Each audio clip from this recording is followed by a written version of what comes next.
नमस्कार दोस्तों, Hindi stories channel में आपका स्वागत है। तो चलिए शुरू करते हैं एक और पौराणिक कहानी। कहानी का शीर्षक है सती सावित्री की कहानी। प्राचीन काल में मद्र देश में अश्वपति नाम के एक राजा राज्य करते थे। वे बड़े धर्मात्मा, ब्राह्मण भक्त, सत्यवादी और जितेंद्रिय थे। राजा को सब प्रकार का सुख था, किंतु उन्हें कोई संतान नहीं थी। इसलिए उन्होंने संतान प्राप्ति की कामना से 18 वर्षों तक सावित्री देवी की कठोर तपस्या की।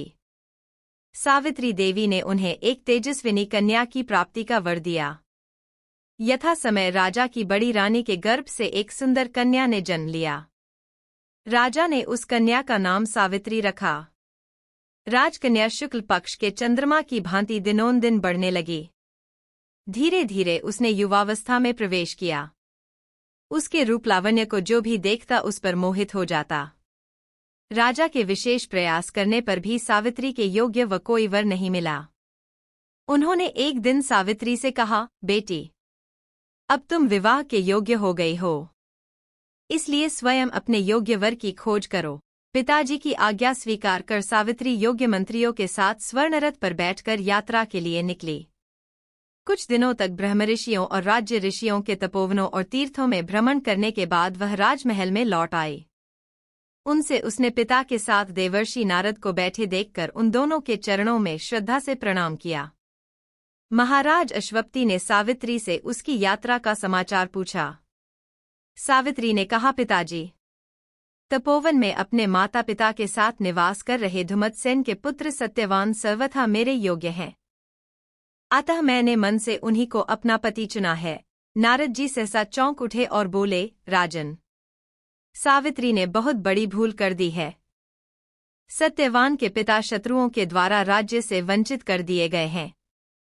वे वन में तपस्वी जीवन व्यतीत कर रहे हैं और अंधे हो चुके हैं। सबसे बड़ी कमी यह है कि सत्यवान की आयु अब केवल 1 वर्ष ही शेष है। नारद जी की बात सुनकर राजा अश्वपति व्यग्र हो गए। उन्होंने सावित्री से कहा, बेटी, अब तुम फिर से यात्रा करो और किसी दूसरे योग्य वर का वरण करो। सावित्री सती थी। उसने दृढ़ता से कहा, पिताजी, सत्यवान चाहे अल्पायु हो या दीर्घायु, अब तो वही मेरे पति हैं। जब मैंने एक बार उन्हें अपना पति स्वीकार कर लिया, फिर मैं दूसरे पुरुष का वरण कैसे कर सकती हूँ?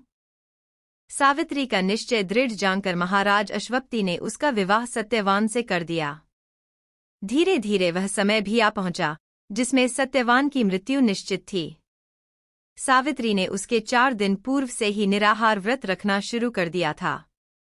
पति एवं साससुर की आज्ञा से सावित्री भी उस दिन पति के साथ जंगल में फलमूल और लकड़ी लेने के लिए गई। अचानक वृक्ष से लकड़ी काटते समय सत्यवान के सिर में भयानक दर्द होने लगा और वह पेड़ से नीचे उतरकर पत्नी की गोद में लेट गया। उसी समय सावित्री को लाल वस्त्र पहने भयंकर आकृति वाला एक पुरुष दिखाई पड़ा। वे साक्षात यमराज थे। उन्होंने सावित्री से कहा, तू पतिव्रता है, तेरे पति की आयु समाप्त हो गई है, मैं इसे लेने आया हूँ। इतना कहकर यमराज ने सत्यवान के शरीर से सूक्ष्म जीव को निकाला और उसे लेकर वे दक्षिण दिशा की ओर चल दिए। सावित्री भी उसके पीछे पीछे चल दी। सावित्री की बुद्धिमतापूर्ण और धर्मयुक्त बातें सुनकर यमराज का हृदय पिघल गया। सावित्री ने उनसे अपने साससुर की आंखें अच्छी होने के साथ साथ राज्य प्राप्ति का वर, पिता को पुत्र प्राप्ति का वर और स्वयं के लिए पुत्रवती होने का आशीर्वाद भी प्राप्त कर लिया। इस प्रकार सावित्री ने सतीत्व के बल पर अपने पति को मृत्यु के मुख से छीन लिया। धन्यवाद। अगर आपको यह पसंद आए तो लाइक, शेयर और कमेंट करके प्यार दिखाइए। साथ ही अगर आप हमारे चैनल पर नए हैं तो इस चैनल को सब्सक्राइब कर लें और बेल आइकन को भी दबा दें ताकि नई वीडियो का नोटिफिकेशन मिल सके।